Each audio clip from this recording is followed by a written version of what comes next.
안녕하세요. 저는 40대 중반이 된 여자입니다. 사랑이라는 말을 들으면 어떤 생각이 먼저 드시나요? 저는 이제 40대가 돼서 그런 건지 여러 가지 생각이 떠오르더라고요. 그런데 드라마도 뭐니 뭐니 해도 남녀 간의 사랑 이야기가 제일 많잖아요. 결국 남녀 간의 사랑이 가장 큰 지분을 차지하는 것 같아요. 그리고 그 사랑에도 여러 가지 모습이 있죠. 그 중에서도 가슴 아픈 사랑 이야기는 언제 들어도 마음을 울립니다. 저에게도 그런 사랑 이야기가 있어 이렇게 사연을 보내게 되었습니다. 이 이야기는 제 이야기이자 제 부모님이 겪으신 이야기이기도 합니다. 사실 저는 20살이 되기 전까지는 그 이야기를 전혀 몰랐어요. 20살 봄비가 흩날리던 어느 오후, 그날에서야 알게 되었죠. 언제나처럼 21번째 생일을 엄마와 단둘이 맞이한 날이었습니다. 그날따라 집안 공기가 유난히 무겁게 느껴졌어요. 거실에는 작은 생일 케이크 하나에 켠 촛불이 있었지만 그 불빛이 이상하게도 따뜻해 보이지 않았습니다. 지우야, 오늘은 꼭 내게 들려줘야 할 이야기가 있어. 다른 생일과는 너무 다른 엄마의 목소리, 약간 떨리고 있었죠. 저는 그런 엄마를 바라보며 고개를 갸웃거렸습니다. 왜 그래 엄마? 무슨 일 있어? 이상하다는 듯이 묻는 저를 엄마는 말없이 바라만 보셨습니다. 엄마의 눈가에는 눈물이 고여 있었어요. 그리고 천천히 서랍을 열어 손때 묻은 봉투 하나를 꺼내셨습니다. 그 봉투를 제 앞에 내려놓을 때까지도 엄마는 아무 말도 하지 않으셨죠. 누렇게 바랜 종이 가장자리가 바람에 살짝 흔들리고 있더라고요. 햇살에 반사된 종이는 오랜 세월을 견뎌낸 듯 보였고 손이 닿으면 금세 바스라질 것처럼 연약해 보였어요. 엄마는 제게 눈짓으로 그 편지를 열어보라고 하셨습니다. 저는 조심스럽게 봉투를 열었고 빛바랜 잉크로 쓰인 첫 문장이 눈에 들어오더군요. 사랑하는 민주에게. 볼펜 자국이 남긴 글씨는 단정하면서도 어딘가 떨린 흔적이 있었어요. 그리고 발신인 자리에는 강윤석이라는 이름이 적혀 있었습니다. 엄마, 이게 뭐예요? 편지를 든 제 목소리는 떨리고 있었던 것 같아요. 아마도 그 봉투를 열기 전부터 예감하기도 했고요. 이건 한 번도 불러본 적 없는 사람의 이야기라는 걸 알겠더군요. 그 순간 엄마의 눈빛이 저를 스치더니 천천히 멀어지는 게 느껴졌죠. 그 시선은 지금이 아닌 아주 먼 과거를 향하고 있다는 것도요. 그 표정은 외할머니 이야기를 할 때만 보이던 얼굴이었습니다. 그런데 남자 이름이 적힌 편지를 보고 그런 표정을 하다니 저는 직감했어요. 단 한 사람밖에 없다고 말이죠. 엄마 입술은 오랫동안 떨리며 움직이기만 하다가 이내 조용한 목소리로 말을 꺼내셨습니다. 지우야, 이 사람은 네 아빠야. 어느 집에나 있지만 우리 집엔 없던 사람. 그 아빠가 남긴 편지라니 공기가 멈춘 듯 했습니다. 숨을 쉬고 있는지도 모를 만큼 모든 게 정지된 느낌이었어요. 창밖의 바람 소리도 시계 초침 소리도 들리지 않더라고요. 가슴이 쿵 하고 내려앉았죠. 숨을 고르려 해도 목이 꽉 막혀 아무 말도 할 수 없었습니다. 엄마는 그 한마디를 하고는 다시 입을 다문 채 제 손에 쥐어진 편지를 바라보다가 조용히 눈을 감고 계시더라고요. 그리고는 곧 그 눈가에는 오래 참아온 눈물이 고여 흘렀어요. 그때까지 저는 엄마의 눈물이 사랑에 배신당한 여자의 눈물이라 생각했습니다. 하지만 곧 알게 되었죠. 떠난 쪽은 엄마였다는 걸요. 그 사람은 이 세상에 지우 네가 태어난 줄도 몰라. 내가 말 안 해줬거든. 그게 그 사람에게 내가 주는 벌이기도 했고, 하지만 한 번도 잊은 적은 없어. 그 말이 가슴 깊이 파고들었습니다. 오래된 사랑의 흔적이 제 손에 남아 있었으니까요. 저는 다시 편지를 바라보며 그 흔적을 느끼려고 했어요. 낡은 종이 위에 잉크 냄새와 함께 잊혀졌던 이야기가 천천히 제 안에서 되살아나는 것 같더군요. 엄마는 그런 저에게 오래된 이야기를 꺼내기 시작했습니다. 20살이 되던 봄, 엄마는 어린 시절을 보낸 고향집을 떠났다고 했어요. 그때까지의 삶도 결코 평탄하지 않았기에 다른 선택지는 없었답니다. 엄마의 아버지, 즉 외할아버지는 병약하셔서 오래 일하지 못하셨고, 엄마가 13살 되던 해 세상을 떠나셨으니까요. 그 후 집안의 생계는 홀어머니와 어린 딸이 몫이 되었죠. 학교에 다닐 형편이 되지 않아 엄마는 또래들이 교실에서 공부할 때 시장에 나가 장작을 팔고 부잣집 빨래를 도우셔야 했대요. 겨울이면 손이 트도록 고추를 말려 시장에 내다 팔기도 했고요. 하루 일과가 끝나면 손바닥은 거칠게 갈라졌고 새벽마다 찬물로 얼굴을 씻으며 다짐하셨답니다. 이 손으로 언젠가 어머니를 편히 쉬게 해드리겠다. 외할머니 엄마가 그렇게 벌지 않으면 동생들, 즉 삼촌과 이모들이 저녁을 굶을 수도 있었기에 엄마는 더 간절히 버텼다고 하시더라고요. 외할아버지가 돌아가시기 전부터 살던 집은 비가 오면 천장에서 물이 새고 겨울이면 문틈으로 바람이 숭숭 들어왔지만 그마저도 감지덕지였대요. 그래도 엄만 늘 웃음을 잃지 않으셨고 외할머니를 도우셨답니다. 마을 사람들은 그 집 딸은 참 야무지다라며 칭찬을 아끼지 않으셨고 그런 칭찬의 말에 엄마는 마지막 희망을 가지셨대요. 하지만 가난은 결코 멈추지 않았답니다.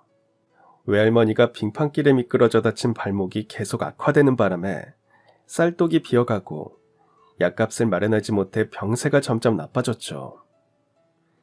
그래서 엄마는 스스로 결심하셨대요. 내가 서울 가서 일해서 어머니 약값은 내가 책임질게요. 동생들 학교도 보내려면 그게 나을 것 같아요. 그 무렵 마을의 지인이 서울 강남의 오래된 대저택에서 식모를 구한다는 이야기를 전해주었고 엄마는 그 자리에 가기로 마음을 먹었던 거죠. 가족을 떠나 낯선 대도시로 가는 길이 두렵기도 했지만 그것이 유일한 희망이라는 걸 알기에 굳게 결심하셨대요. 그런 엄마의 마음을 외할머니는 차마 말리지 못하셨답니다. 엄마가 서울에 가서 벌어 보내주는 돈이면 집안 사정이 조금이라도 나아질 거라는 걸 알고 계셨으니까요. 물론 식모살이를 통해 부자가 될 수는 없었지만 적어도 밥 굶을 걱정은 하지 않아도 될 거라고 믿으셨겠죠. 그렇게 봄햇살이 따뜻하게 내리던 어느 날, 엄마는 보자기 하나에 옷 몇 벌과 작은 도시락을 챙겨 들고 기차에 오르셨답니다. 창밖으로 멀어지는 들판을 바라보며 고향의 냄새와 함께 어린 시절의 모든 기억이 천천히 사라져가는 것 같아 기차 안에서 많이 우셨대요. 이제부터는 누군가의 딸이 아닌 누군가의 일을 도맡는 식모로서 인생이 시작된다는 생각에 걱정과 두려움이 몰려와 눈물이 절로 났다고 하셨습니다. 서울역에 내리자마자 정신이 하나도 없더랍니다. 어찌나 사람은 많고 복잡하던지 어디로 가야 할지 몰랐고 길을 헤매다 일하기로 한 그 집 앞에 도착했을 땐 머리카락이 헝클어질 정도로 지쳐 있었대요. 그런 엄마를 처음 본 그 집 사모님은 어이가 없다는 듯 위아래로 훑어보며 인상이 좋지 않더래요. 너무 살피는 그 표정에 혹시 쫓겨나면 어쩌나 싶어 긴장하셨다고 합니다. 다행히 쫓겨나진 않았지만 식모살이는 쉽지 않았답니다. 엄마가 시작한 서울의 식모살이는 정말이지 견딤이라는 말로밖에 표현할 수 없는 시간이었대요. 그 집은 강남의 오래된 대저택으로 주인 부부와 그녀의 자녀, 그리고 다른 식모 한 명이 함께 살고 있는 집이었대요. 엄마는 새벽 5시가 되면 일어나 부엌에 불을 지피고 우유 배달을 받아오며 하루를 시작하셨고요. 해가 뜨면 마음이 급해질 수밖에 없었는데 아침 일찍 출근하시는 사장님이 조금이라도 준비가 늦으면 역정을 내시고 아침도 거른 채 나가시곤 해서요. 그래서 엄마는 서둘러 쌀을 씻고 국을 끓여 아침에 먹기 좋은 반찬을 준비해 식탁을 차렸답니다. 하지만 주인집 사모님은 늘 흠을 잡으며 눈을 흘기셨고요. 오늘 밥이 너무 질다. 그리고 사장님 혈압 높으신데 반찬이 짜. 도대체 몇 번을 말이 알아듣고 제대로 할 거야. 똑바로 좀 해. 아, 사람을 2명이나 쓰면 뭐해? 제대로 하는 게 하나도 없는데. 아휴. 그런 잔소리는 핑계에 지나지 않게 느껴지셨대요. 사모님이 말한 대로 차린 식탁이었기 때문이었죠. 엄마는 그 말을 들을 때마다 이를 꽉 물고 참으셨답니다. 제대로 알려주지도 않으면서 끝나고 나면 꼭 흠을 잡는 게 너무 싫어서요. 점심을 차린 뒤에는 마루 청소, 빨래, 다림질, 저녁 준비까지 하느라 하루가 눈 깜짝할 사이에 지나갔답니다. 밤이 되면 손끝이 고질병처럼 쩍쩍 갈라지고 무릎은 퉁퉁 부었지만 누워 쉴 여유도 없었대요. 다음날 새벽에도 어김없이 일어나야 했으니까요. 부엌 창문으로 햇살이 들어오는 게 무서울 정도였답니다. 시골의 따뜻한 햇살과는 달리 서울의 공기는 늘 차갑고 삭막하게 느껴졌고 누구도 엄마 이름을 다정하게 불러주지 않았으니까요. 사소한 실수에도 사람들의 말투는 날카로워 누군가 조금이라도 다정하게 말해주면 눈물이 날 것 같았대요. 창문 밖 불빛을 보며 저 불빛 속엔 나 같은 사람은 없겠지. 그렇게 생각하며 눈물을 삼킨 날이 많았답니다. 그러다 마침내 한 달이 지나 드디어 첫 월급을 받았을 때 엄마는 조금 마음이 나아지는 것 같더래요. 작은 봉투 속에 돈을 꼭 쥐고 그날 밤 집으로 보낼 편지를 쓰며 다시 견딜 힘이 생기셨다고 해요. 어머니, 약은 잘 드시고 계시죠? 이 돈으로 약부터 꼭 사세요. 동생들 밥도 잘 챙겨주시고요. 돈 더 생기면 더 보낼게요. 봉투 안에 돈을 넣어 붙이고 나니 일할 맛이 났대요. 그때 처음으로 고생의 끝에 누군가를 도울 수 있다는 게 얼마나 벅찬 일인지 깨달으셨답니다. 서울에서 맞은 첫 겨울은 유난히 추웠지만 가족을 생각하며 참으셨고요. 창고를 개조해 만든 볕이 거의 들지 않는 허름한 방 한 칸에서 얇은 이불 하나 덮고 잠을 청했지만 밤마다 손끝이 시려워 잠에서 깨곤 했대요. 그래도 엄만 포기하지 않겠다고 다짐하고 또 다짐하셨답니다. 지금은 힘들어도 언젠가 가족이 다 같이 웃을 날이 올 거야. 그 마음 하나로 하루하루를 버텨내셨답니다. 몇 년이 흐르고 다행히 외할머니의 병세는 많이 좋아졌습니다. 동생들이 제대로 학교에 다닐 수 있게 되었을 땐 엄마의 마음에 깃털이 달린 듯 가벼웠다고 해요. 엄마의 손바닥은 더 거칠어졌지만 그 손으로 이룬 건 한 가족의 희망이었죠.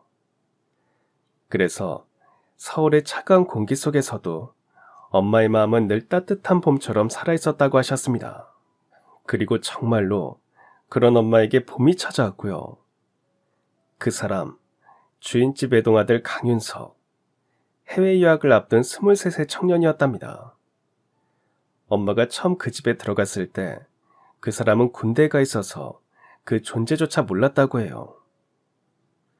그 사람이 군대에서 휴가를 나와 처음 마주친 순간 엄마는 얼굴이 빨개져 아무 말도 할 수 없었다고 했습니다. 사장과 사모 사이에서 어떻게 저런 인물이 나왔을까 싶을 정도로 키도 크고 얼굴도 훤칠해서 반했다고 하시더라고요. 늘 바쁘게 움직였지만 가끔 그 사람이 지나칠 때면 묘한 정적이 감돌며 엄마는 고개를 들지 못한 채 일을 할 정도로 혼작을 했대요.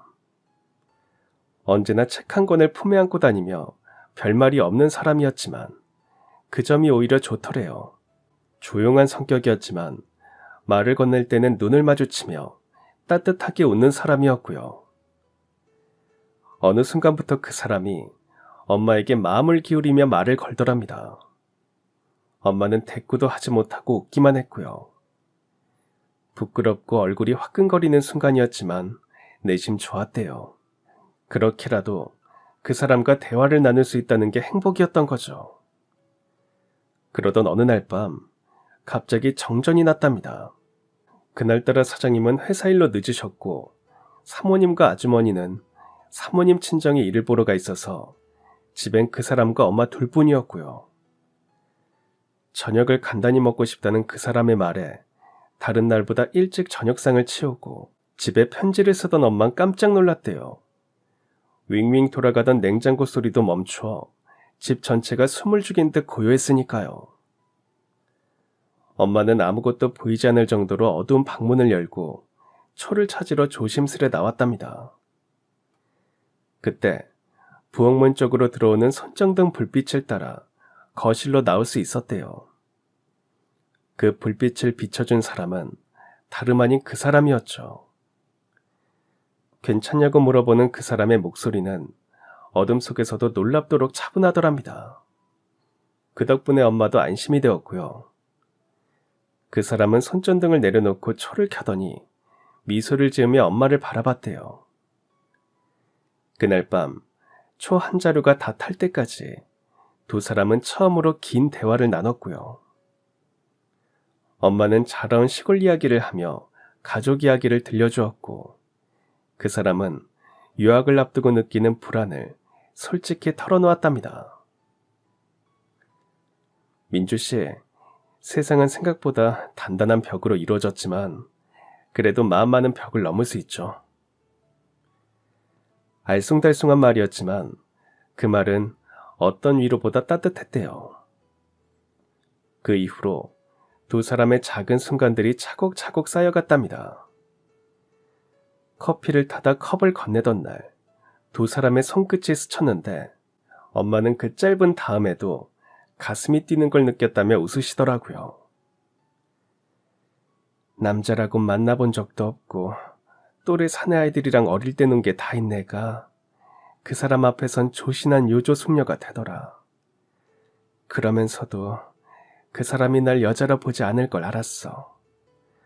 꾸질꾸질한 내가 그 사람 눈에 들 거라고 감히 기대도 못했지. 그런데 그 사람이 날 보고 웃어주더라고. 그 사람은 엄마를 바라볼 때마다 부드럽게 웃으며 말을 걸어주었답니다. 혹시 사모님이나 사장님, 함께 일하는 아주머니가 볼까 걱정되어 엄마는 늘 눈치를 봤지만 그 사람은 아무렇지 않은 듯 자연스러웠대요. 그러던 어느 날 그 사람이 조용히 말했답니다. 군대 가기 전까지 그렇게 시리던 이 집이 요즘은 따뜻해진 것 같아요. 민주 씨 덕분인 것 같고요. 민주 씨는 따뜻한 온기가 있는 사람이에요. 그 말을 들은 엄마는 아무 대답도 하지 못한 채 휙 돌아섰답니다. 식모로서의 경계와 여자로서의 마음, 그 두 감정이 부딪히며 숨이 막혔기 때문이죠. 이 감정이 어디로도 향할 수 없는 길이라는 걸 엄마는 온몸으로 느끼셨기에 그 순간이 너무 힘들었다고 하셨어요. 혼란과 두려움이 뒤섞인 마음이 엄마를 사로잡았으니까요. 그러던 어느 비오는 오후였대요. 유리창을 때리는 빗방울이 잔잔한 음악처럼 들리던 날, 마당의 벚꽃나무는 젖은 분홍잎을 떨어뜨리며 마지막 봄의 흔적을 남기고 있었답니다. 그 아래에서 엄만 젖은 손으로 빨랫줄의 옷을 하나씩 걷고 있었고요. 차가운 빗물에 손끝이 얼얼했지만 묵묵히 일하는 습관이 몸에 밴 사람처럼 아무 내색도 하지 않았답니다. 그런 엄마의 뒷모습을 그 사람이 바라보고 있었는지 조심스레 다가와 엄마의 어깨 위로 우산을 씌워주었답니다. 민주 씨, 봄비여도 비 많이 맞으면 감기 걸려요. 그 사람의 목소리는 잔잔했지만 어딘가 떨림이 느껴졌대요. 엄마는 놀라서 손에 들린 빨랫감을 꼭 쥐고 고개를 들어보았고요. 눈앞에 그 사람은 빗방울에 젖은 채 미묘한 미소를 띠고 있더랍니다. 얼른 걸어서 들어가면 괜찮아요. 어느 정도 말랐으니 다림질하면 되고요. 먼저 들어가 계세요. 금방 들어가서 차 내드릴게요. 일부러 거리를 두려는 말투였지만 속마음은 이미 흔들리고 있었대요. 혹시나 오해를 받아 복잡한 일이 생길까봐 겉으로는 담담했지만 좋아하는 마음을 감출 수 없어 얼굴이 달아올랐답니다. 그런데 그 사람은 꼼짝도 하지 않은 채 잠시 숨을 고르더니 다정하고 낮은 목소리로 말하더랍니다. 민주씨, 나 민주씨 좋아요. 빗소리가 잠시 멈춘 듯 둘 사이에 묘한 정적이 흐르고 있었대요. 엄마는 자신의 눈동자가 흔들리는 걸 느꼈고요. 심장은 금방이라도 터질 것처럼 뛰었지만 그 마음을 받아들일 수는 없다고 생각했답니다. 그런 말씀 하지 마세요. 저는 그냥 식모예요. 사모님이 하시면 정말 큰일 나요. 아직 막내 동생 학교도 더 다녀야 하고요. 엄마의 목소리는 담담했지만 손끝은 떨면서 그랬대요. 그걸 들키지 않으려고 빨래를 걷는 손길이 더 거칠어졌고요. 하지만 그 사람은 물러서지 않았답니다. 식모든 뭐든 우린 다 같은 사람이잖아요. 난 그냥 당신이 좋아요. 순수하고 겁먹들지 않은 모습이 세상 그 어떤 여자보다 예뻐요. 꾸미지 않고도 빛날 수 있는 귀한 사람이라고 생각해요. 그는 빗속에서 전부 다 맞으면서도 그 말을 담담히 내뱉더랍니다. 그날 밤 엄마는 한참 동안 뒤척이며 잠을 이루지 못했고요. 그 사람의 눈빛, 말끝의 진심, 그리고 자신 안에서 울리던 가슴의 떨림이 자꾸 떠올라서 도저히 잠이 오지 않았답니다. 그것은 엄마가 살아온 세상 어디에서도 느껴본 적 없는 온기였으니까요. 그 다음 날도 또 그 다음 날도 그 사람은 엄마에게 다가와 자신의 마음을 표현했답니다. 결국 엄마는 그 마음을 받아들이게 되었고요. 비록 비밀이었지만 그 사람과 함께 있을 때면 스스로가 근사해지는 것 같아 그 시간이 너무 좋았답니다. 저녁 일과를 마치고 뒷마당 벤치에 앉아 그 사람이 들려주는 이야기를 듣고 있으면 TV를 보는 것보다 재미있어 시간 가는 줄도 몰랐다고 하셨어요. 그렇게 숨어서 둘만의 시간을 보내면서도 행복했답니다. 며칠 뒤 그 사람이 유학을 떠나야 한다는 사실을 알게 되었지만 엄마는 그와 함께한 시간이 너무 달콤해 이별의 그림자를 외면했대요. 떠나기 전 그 사람은 엄마에게 약속을 했으니까요. 내가 열심히 공부해서 학위 다 따고 돌아오면 우리 결혼하자. 부모님께 내가 다 이야기할 거야. 걱정하지 말고 기다려줘. 방학 때 와서 꼭 보자. 엄만 그 약속을 믿었대요. 그래서 그가 없는 그 집에서도 그리움 속에 견딜 수 있었답니다. 하지만 행복은 오래가지 않았죠. 그 사람이 유학을 떠나고 몇 달 뒤 사모님이 급한 목소리로 엄마를 찾더랍니다. 민주, 너 똑바로 이야기해. 너 임신했니? 너랑 우리 아들 사이 이상한 것 같다고 아주머니가 그러던데 혹시 우리 아들 애니? 엄마는 그 말을 듣는 순간 눈앞이 캄캄해지고 아무 생각도 나지 않았답니다. 사실 그가 떠난 이후 몸에 이상을 느끼긴 했대요. 속이 메스껍고 잠이 쏟아지고 무언가 달라졌다는 걸 어렴풋이 느끼고 있었던 거죠. 그렇게 별로 먹은 것도 없는데 살이 올라 배가 나와 이상하다 했대요. 그런데 임신이냐며 묻는 사모님의 매서운 눈빛이 너무 두렵게 느껴졌답니다. 그 사람이 돌아와 이야기하기 전까지는 사실을 말하지 않는 것이 낫다고 생각해 일단 아니라고 했지만 마음 한켠에선 갑자기 두려움이 밀려왔대요. 혹시 정말 임신이라면 어쩌나 싶어서요. 사모님은 그래도 의심의 눈초리를 거두지 않았답니다. 그래도 확실한 게 좋으니까 병원 가서 진단 받아와라. 내일 당장 다녀와. 엄마는 그 사람이 없는 상황에서 혹시나 아이가 생겼다면 어쩌나 하는 걱정이 몰려왔답니다. 그런데 마침 삼촌에게서 편지가 도착했대요. 그동안 고생 많았으니 식모살이를 그만두고 고향으로 오라는 내용이었죠. 삼촌이 일을 구했고 이모도 곧 졸업하니 함께 지내자고 하더래요. 다행이다 싶으면서도 엄마는 마음속 한켠에서 혹시에 대비했답니다.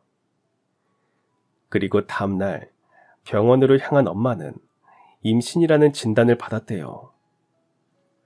손이 벌벌 떨렸지만 그 사람과의 사랑의 결실이 생겼다는 생각에 기쁘셨답니다. 하지만 사모님에게 임신 사실을 전하면서도 두려운 마음이 앞섰대요. 워낙 고약한 성격이라 반대하며 상처를 줄 게 뻔했으니까요. 임신 사실을 알리자마자 사모님의 반응에 엄마는 들고 있던 찻잔을 떨어뜨려 깨트리고 말았답니다. 사모님의 냉정한 목소리가 방안을 가르며 날카롭게 퍼졌고요. 애는 수술하는 걸로 해라. 그리고 이 집에서 당장 나가. 다시는 우리 집안에 발붙이지 마. 그러고는 돈봉투 하나를 내던지며 냉정하게 말했답니다. 이걸로 아이 수술하고 조용히 사라져라. 너 감히 우리 아들이랑 될 거라고 생각한 거야? 우리 아들은 유학 마치고 돌아오면 장관집 딸하고 결혼하기로 되어 있어. 너 따위가 넘볼 그런 아이가 아니야. 어디서 감히 우리 아들이랑 당장 나가. 그 순간 엄마에겐 단 한 가지 생각만 떠올랐답니다. 아이는 지켜야 한다. 그 생각 하나로 얼른 짐을 싸서 그 집을 나왔대요. 그 사람에게 메모라도 남길 수 있었지만 그러지 않았답니다. 이미 다른 사람과 결혼 약속이 되어 있었다는 말이 배신감처럼 가슴을 파고들었고 초라해지고 싶지 않았다고 하시더라고요.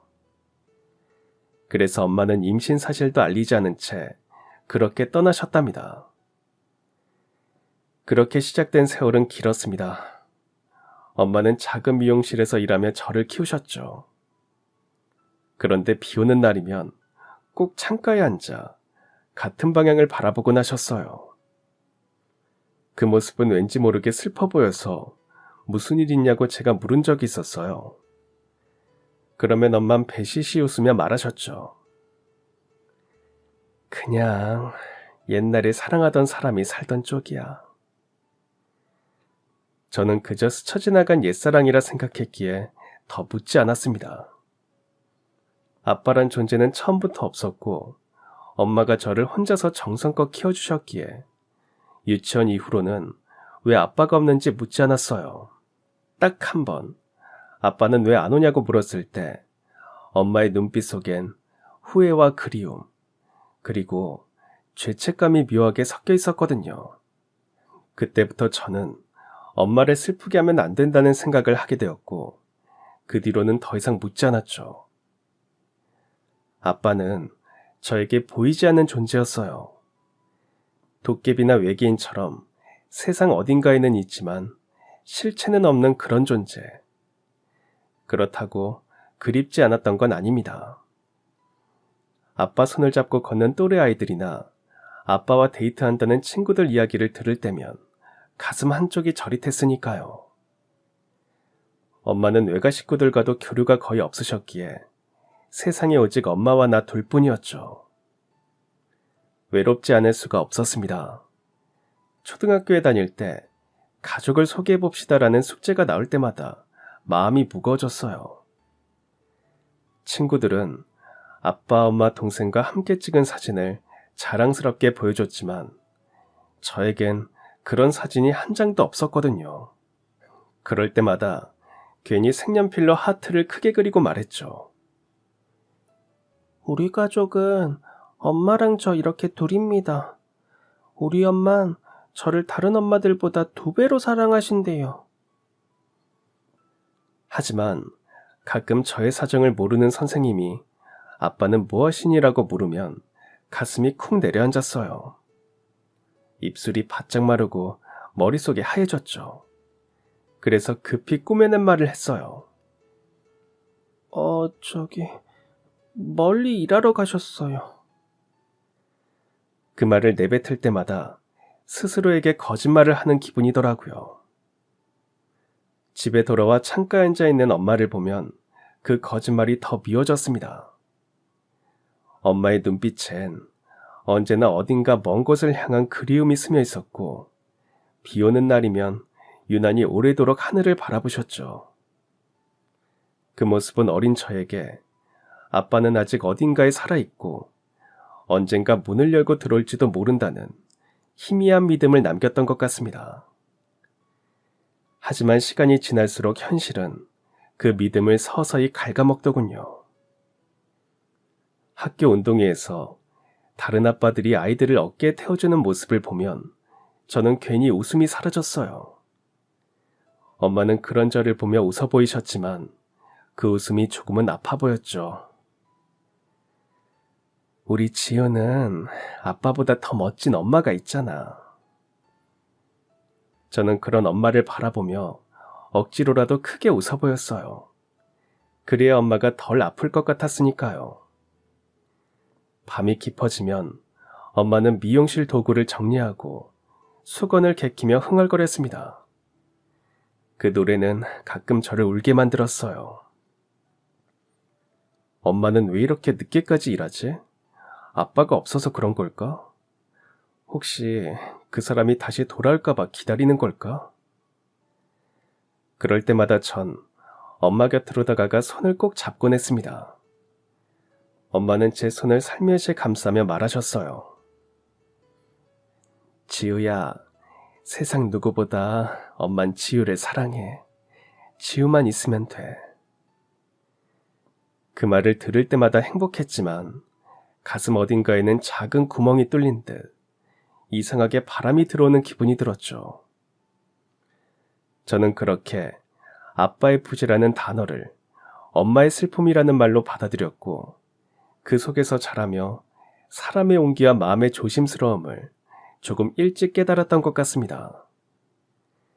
그리고 어느 날 엄마가 갑자기 그 아빠란 존재에 대해 털어놓으셨을 때 제 마음은 복잡하게 흔들리더라고요.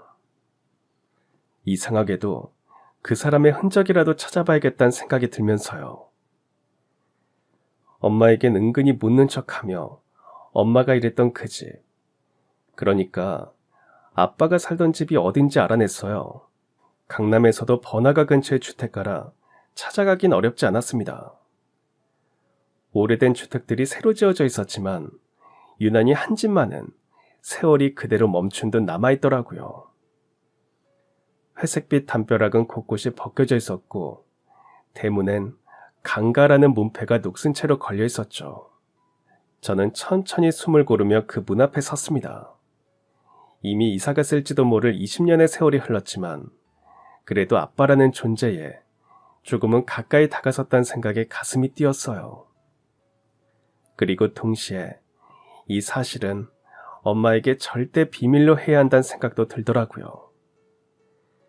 손끝이 약간 떨리기는 했지만 결국 대문 앞에 서서 초인종을 눌렀습니다. 띵동, 띵동. 벨소리가 울리고 안쪽에선 남성의 낮고 단단한 목소리가 들렸어요. 그 목소리에 저도 모르게 되물었습니다.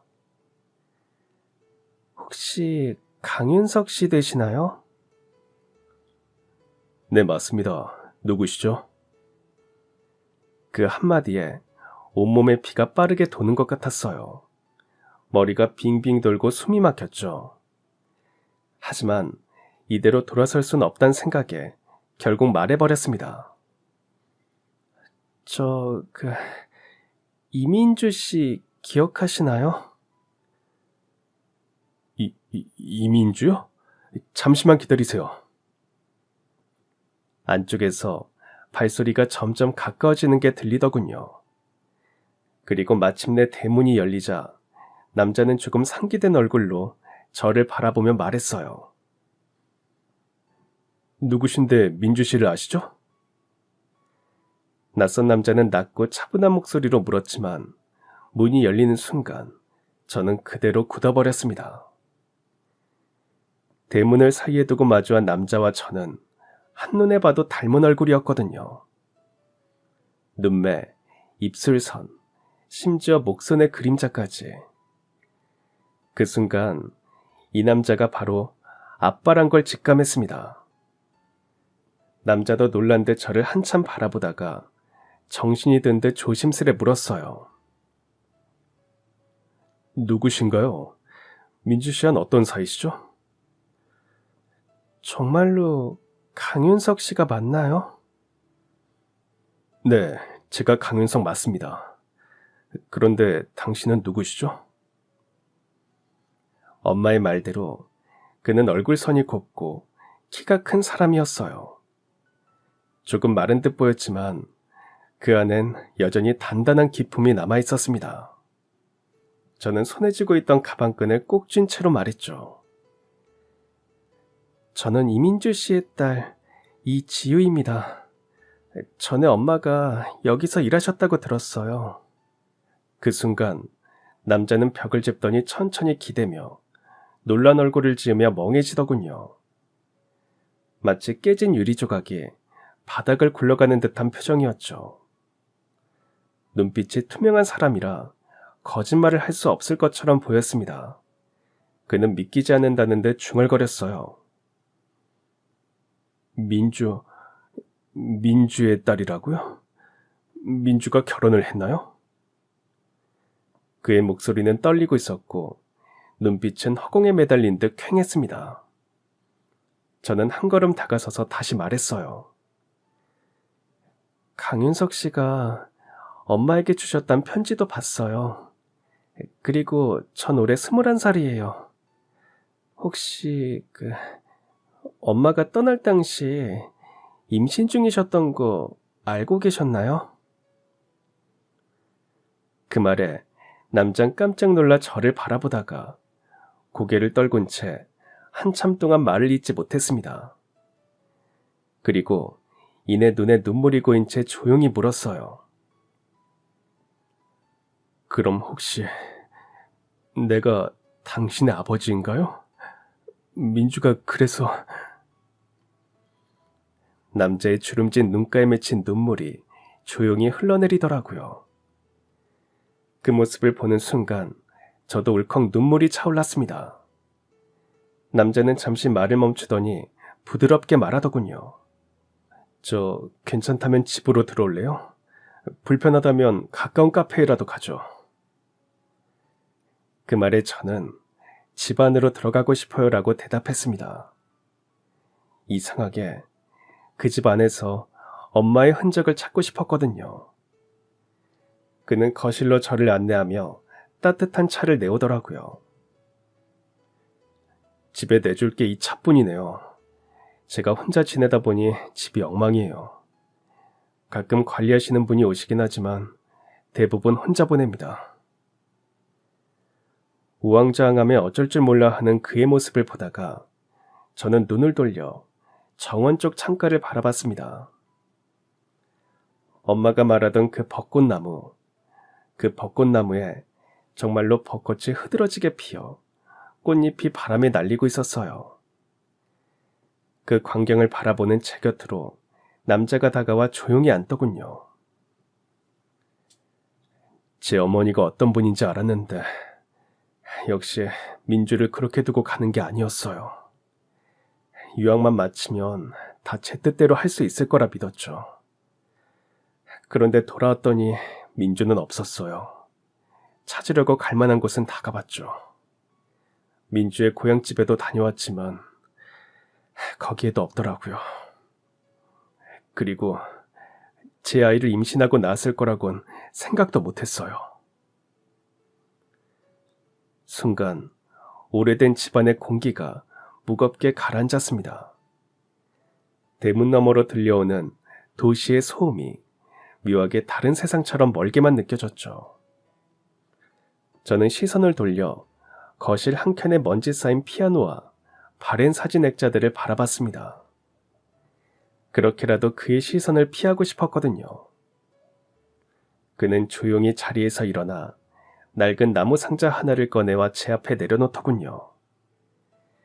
상자 위엔 오래된 리본이 색이 바른 채로 매어있는 상자였죠.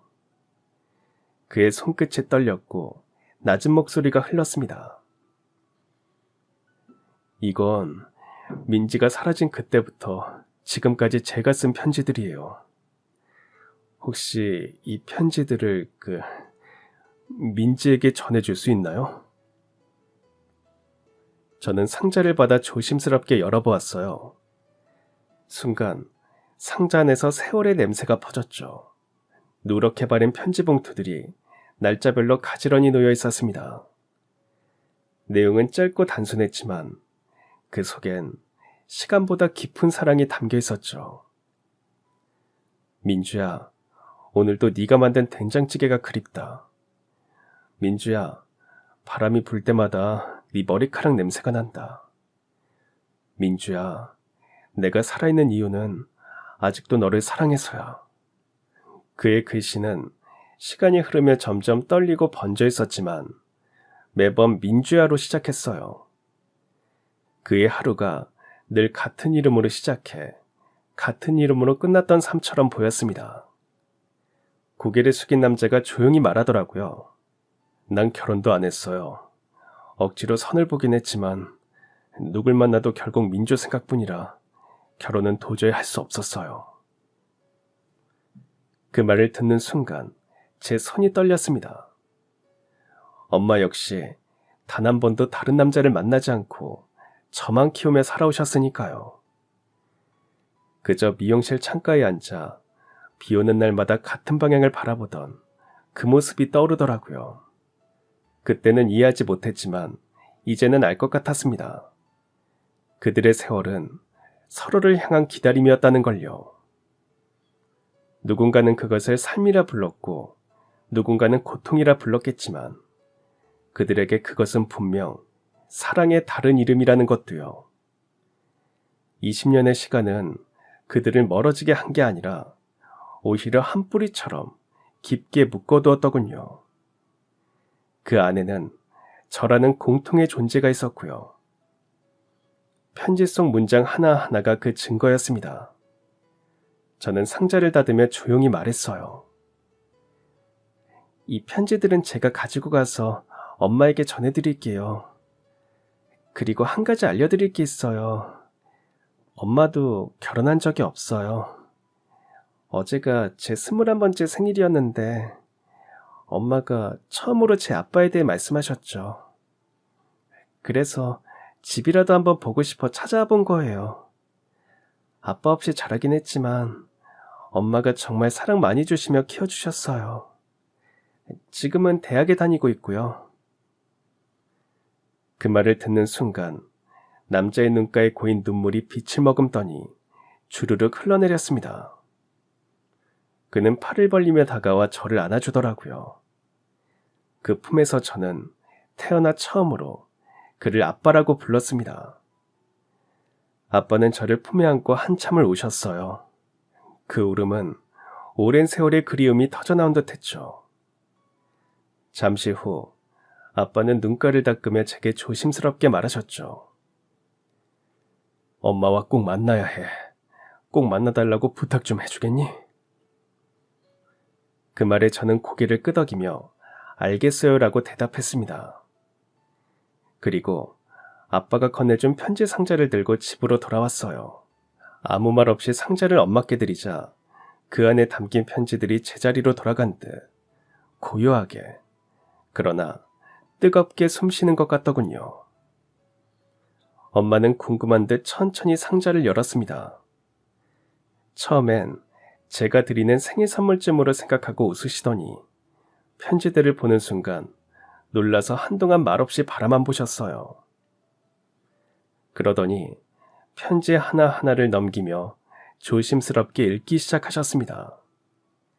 그 모습을 바라보다가 저는 조용히 말했고요.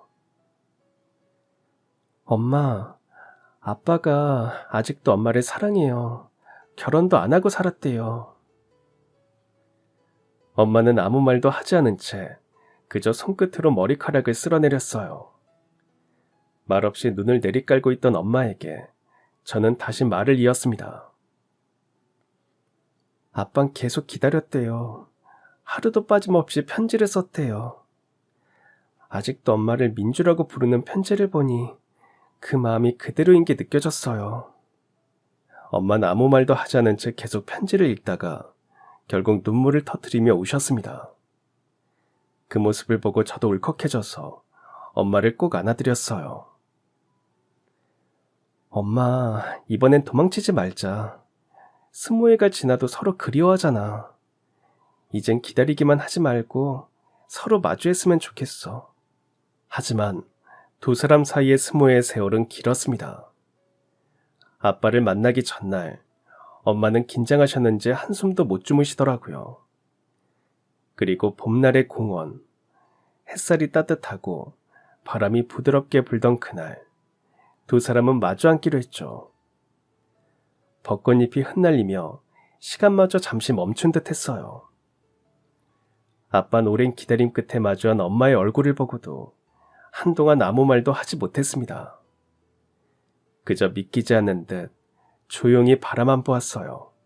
엄마도 마찬가지였죠. 마치 어린 시절로 돌아간 듯 수줍게 미소 지으며 그의 시선을 피하시더군요. 민주야, 정말 당신 맞지? 그대로네. 하나도 안 변했어. 내가 얼마나 당신을 찾았는지 알아? 그의 목소리는 떨렸지만 그 안엔 두려움보다 안도의 숨결이 섞여 있는 것 같았어요. 엄마는 잠시 눈을 감았다가 고개를 들어 말했습니다. 맞아요, 윤석 씨.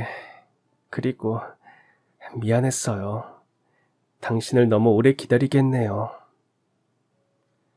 아빠는 그제야 다가가 엄마의 손을 잡으며 눈을 마주하더라고요. 엄마는 나중에 그 손이 여전히 따뜻했다고 하셨어요. 마치 오랜 겨울 끝에 맞이한 봄의 온기 같았다고요. 그날 이후 우리 세 사람의 삶은 다시 조금씩 흘러가기 시작했습니다. 다음해 봄, 벚꽃이 다시 피었을 때 엄마와 아빠는 집 정원에서 조용히, 결혼식은 아니지만 함께 살아가자는 약속을 하셨고요. 꽃잎이 바람에 흩날리고 부드러운 바람이 엄마의 머리칼을 스치던 그날의 풍경은 말로 다 할 수 없이 아름다웠습니다. 20회의 그리움이 녹아든 두 사람은 정말로 행복해 보였어요. 슬픔은 바람처럼 사라지고 남은 것은 미소뿐이었죠. 저는 그 모습을 남기고 싶어 카메라를 들고 셔터를 눌렀습니다. 렌즈 속 두 사람은 세월의 무게를 견디고 다시 행복하게 웃고 있었어요. 저는 엄마에게 행복하냐고 물었습니다. 엄마는 환하게 웃으며 대답했어요. 이제야 마음이 편해. 너에게도 아빠를 되찾아줄 수 있어서 좋고. 그 말을 들은 아빠는 엄마 곁에서 고개를 끄덕이며 덧붙였죠. 사람의 사랑은 멈추지 않더라. 잠시 멀어져도 결국 제자리로 돌아오게 돼. 그 말은 잔잔했지만 우리 가족 모두의 마음속 깊이 새겨졌습니다. 우리는 그때 사랑의 인내를 배웠으니까요. 사랑은 끝나지 않는다는 것, 잠시 멀어져 있더라도 서로를 향한 진심이 있다면 언젠가 봄처럼 다시 피어난다는 걸 그날 우리는 믿게 되었죠. 그렇게 지금까지도 두 분은 서로가 있어 행복하시답니다. 저도 그런 부모님을 바라보는 게 행복하고요. 가정을 꾸린다는 건 그렇게 해야겠다는 생각으로 지금도 많이 배우고 있죠. 돌아가신 친할머니는 이 광경이 싫으실 수도 있지만 두 분이 행복하신 모습을 보면 왜 그렇게 못되게 하셨을까 싶어요. 그런다고 이어지지 않을 두 분이 아니었는데 말이죠. 여러분은 어떤 사람과 함께하고 계신가요? 지금 그 사람과 함께 행복하시고요. 그렇다면 당신은 이미 행운하네요. 혹시나 잠깐 미어질 때는 함께하지 못한다면 어떻게 될까 생각해보세요. 그러면 함께하는 기쁨이 얼마나 큰지 아실 거예요. 그렇게 또 행복하시면 되고요. 그쵸? 그럼 지금까지 사연 들어주셔서 감사합니다. 사연이 재밌으셨다면 구독과 좋아요 부탁드려요. 감사합니다. 안녕히 계세요.